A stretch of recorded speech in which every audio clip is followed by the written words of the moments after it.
Russ, congratulations. I mean, how good are these celebrations behind as you're through to the FA Cup quarter-finals? Can you describe what this moment's like?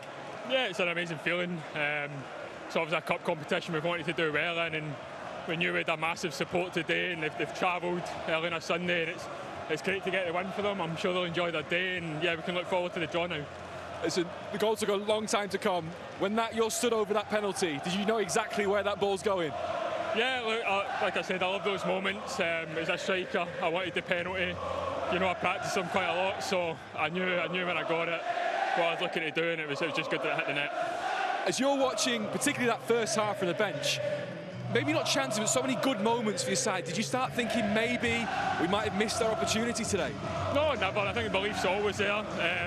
We know how great a run we're on in the league as well, and we knew it would be hard to beat today. We looked a threat all game, I thought, and yeah, maybe when you miss a couple, you maybe think it's maybe not your day, but it was great to get one so late on, and you know, it done the job, and yeah, it's great to get in the next round. I mean, for you, we saw your teammates pushing you forwards in the celebrations. You've had such a rough time with injury. Obviously, you had the injury here as well. For you to get that moment, to send them through, what does it mean? Yeah, well, it's a moment I've missed. Like I said, I've had a really tough time with injury, but I'm back playing. I love playing and helping the team, and yeah, it's a special moment for me. It was great to take that responsibility and get us into the next round, and you know, hopefully I can do that maybe in the next round as well, so who knows. And this is just finally, they're all singing, you're on the way to Wembley. You're wearing this shirt 50 years since Southampton won the FA Cup as a second-tier side. Does this feel like it might be a special season coming? Yeah, well, we hope so. There's a lot of tough games that we can run into, so we'll just enjoy this one, and who knows, maybe that bit of FA Cup magic will be on our sides and we can go all the way. But I said it's going to be tough. I'm sure a lot of teams will be looking at us now and thinking it's a draw that they want. But like I said, we're on a good run, and you know, we'll give it as good a go whoever we get. The Southampton boss joins us now. Congratulations on that result today. First of all, just tell us about your side's performance today and what you're proud of. Yeah, we knew it was going to be a tough game for us today. It's an amazing stadium to play in, and we knew that we just, it's not just about defending today, but we also need some moments on the ball, and I think we've had those spells, especially towards the end. And a couple of situations in the first half, I think, already where we had the chance to go up, and then you know how it is. If you go in even game at half time, it's tough, and you know that you need to suffer for some moments, and I think we did that very well. You did have some really good goal-scoring opportunities throughout that game. Were you starting to get a bit concerned that you may regret not taking some? Yeah. You know, as staff, you know that as soon as they start making some substitutions, that there's also some quality coming on the pitch. So we knew that everything after minute 60 today is probably going to become tough if we don't go up before. And yeah, big compliment to the boys, the way that we defended, but also have some moments on the ball. Can I just ask you about coming into, since you've come into the club? I know you've been around the club before, but the upturn in results has been phenomenal. What was the biggest change you made when you first came in?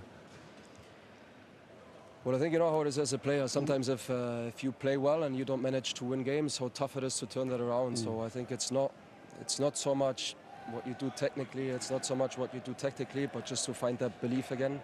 I mean, we've come from a tough season last year in the Premier League, and to just turn that around, that you don't get satisfied after you win one game because you will need to win the next one, the next one, the next one. And I think that's been the biggest turnaround for us. Thunder, when you first took the job, like sometimes new managers get a bounce, and you got that.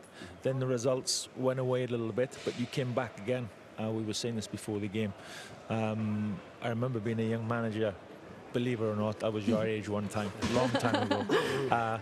But how did that gives you enormous belief, right? When the team comes again, it shows great belief. Really today, in the game where you're against a Premier League team, they have the lion's share of possession, but you made the better chances in the game. And the team look like they have a real big energy and belief, and that must give you great pleasure. Yeah, it does. I remember that moment when we came in after Hull City in the dressing room at home, and that was probably the turning point for us. And sometimes you just need to hit the bottom once to then just speak up openly, and that's not just for me, but also for the players inside. I think that has given us a big push, and we just need to make sure we keep the momentum going. It's a big one for us on Wednesday against West Brom, and now is the time to stay on the gas. And can I ask you about Ross Stewart as well, because it was such a high-pressure moment so late in the game. What do you think about the way he handled that and took that penalty? He's done that well. I think the gentleman right next to me knows how that feels if you have to take a pen. He was towards the end of the impressed. game. No, look, it's an unbelievable character, Ross. I think that he deserves also to go to the World Cup in the summer. He's doing everything at the moment for the club. There's a big one coming up for him when the season is over. So very happy to have him, and he's on a very good one. What did you learn today about where your side are at, coming here against Premier League opposition and performing the way you have? How good a marker is it? Yeah, it's step after step. I just said to the boys inside, we just need to make sure that we have many more of those games next season, and we do that by having a good game on Wednesday night. We're still playing catch-up. That's just what it is. We haven't started the season well, and we just need to make sure that we finish strong now. What are your FA Cup ambitions? Is this a nice distraction for you? Because that playoff push is a very high-pressure situation at the moment. We just take the games as they come. And obviously was to take a decision also today on how strong we want to go. And I think once you have momentum on your side and you get used to that feeling of winning football games, you just need to make sure that you keep going. Congratulations today. Well done. Thank you. Thanks for joining us. Thanks. Well done. Thank you. Southampton will be in that draw, of course, on Monday evening. But it must be a good distraction for them being in this competition with that run-in. But what kind of momentum as well, Chris, can this give them? I think as well because they've beaten the Premier League team. And obviously being here, listening to the Southampton fans, they're very excited at the moment. And they had a tough start of the season. They've come through that. Now they're really riding on the crest of a wave. So this could be the impetus for them now to go on and keep going in the league. They're doing great. They're very close to those playoffs. They have to continue. They can't stop. The Championship's a very difficult league. The FA Cup can't be something that's going to take their attention away. And they can compete in both, but why not?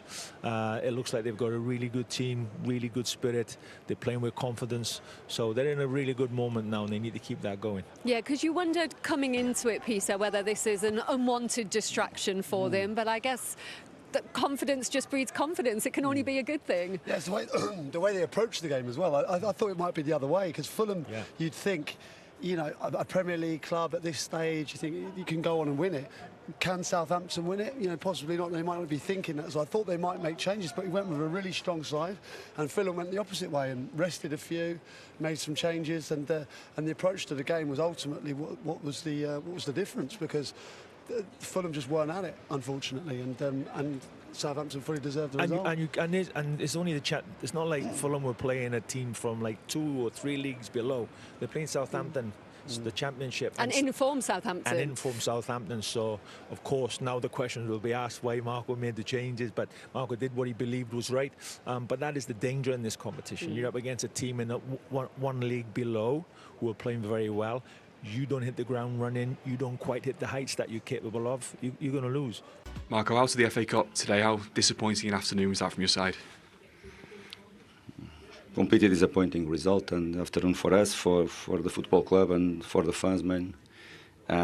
Probably are going to be the ones that they are going to suffer, because the expectations, as always, they were very high, as you want and as you push for, and you disappointed them, definitely.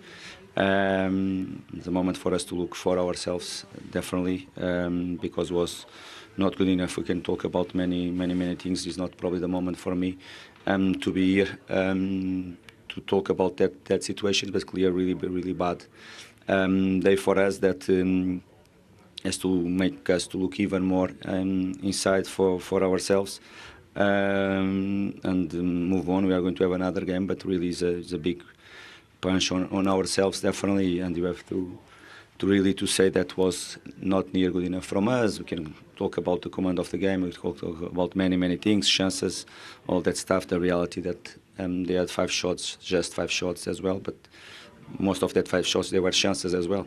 And it's really for us to look at and to improve, but I think it's much more that, and you have to look deeper. What do you think was missing from your side today? You had so much possession, maybe didn't create too many really clear chances? Yes, definitely. When we had 24 shots or something like that, and we, as you mentioned, not many clear-cut chances. Of course, it's about quality, it's about definition in the third attack, and because that I said to you is about us to look for ourselves and to analyze many important things, because was our obligation, and you mentioned about the command and possession, was our obligation, of course, playing at home against the championship side, even with the quality they have, obligation really to be in command of the game, to be more possession, to have more shots, more corners, everything more, but we miss clear the lack of the right decision, lack of finishing up front that make us to don't win the game. What did you think of the disallowed goal in the first half? You seemed very unhappy with it. What was the explanation you were given? I didn't get any explanation. Have you managed to speak to the referee about it at all? Nothing? No. So aside from that, you obviously made 9 changes today. Would you have made 9 again if you could change the team? Did you make too many today?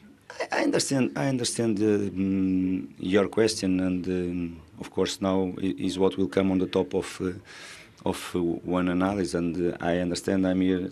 I'm the manager. I understand that. But I'm going to ask you if Roa, Cuenca, if they are able to play against Liverpool, if they are able to play against Chelsea, they are not able to play against Southampton. Sessegnon on the left side is playing against Chelsea, Liverpool, all the games, and not. Tom Carney or Alexio after. Emil is not able. Chukwueze and Oscar Bob, they were the only 2 wingers that we had. I understand the question, makes sense, and I'm here to answer for all the questions. But if Emil, Roa, Cuenca, Sessegnon, Tom Carney, the 2 wingers that we had available, plus Rodrigo that is back, they are not more than ready, plus Timo Castagne to play against Southampton. We have to look for ourselves more than the other things, but I understand your question and make sense. There are 9 changes, and 9 changes, there are 9 changes, but I look in a different way, because all these players they have been playing starting 11 games from us in Premier League against Premier League sides, and most of the 10 or 15 games so far this season. Yeah, Marco Silva understood the question about the changes, of course, because the argument will be that perhaps they got what they deserved today, Chris. But was it a test of their squad depth, one they didn't come through? Well, I think as well, there's a chance sometimes as a manager for Marco now to look at the players that he did pick that maybe haven't been playing so much, because sometimes when players are not playing, knock your door. Why am I not playing? Why am I not playing? Well, now you've had your opportunity and you didn't take it. So, but from Marco's perspective, and obviously I've been there myself, where you think I'm going to have to make some changes. There's the schedule. This is the players loading in the last month, 6 weeks. Maybe I need to make these changes. 9 changes is a lot, if I'm being honest. And Marco knows the squad better than me, and he's a very, very good manager, someone I respect a lot. I think when we looked before the game, we thought, okay, we thought Southampton were going to make all the changes. And that was the big surprise. They stayed strong and Fulham made the changes. It didn't work. But still, you're looking at the team Marco did pick. It's still a strong enough team to win this game today. It was just that they weren't at their best, and that's what cost them the game. And they can turn their attention back to the league now. They've got Forest next, then Burnley as well, Peter. Do you think he can lead them to a European place via the Premier League? Yeah, I think he's a top manager. I think, it was a drop-off today in performance, but I think, they've got enough about them. I think there's enough inconsistencies in the teams above them. And if someone can go on a run now, they've got a chance of getting to Europe. And, of course, the fixtures there, some tough ones in there as well, but they've got a good squad. I think certainly the first 11 is good enough to get in there.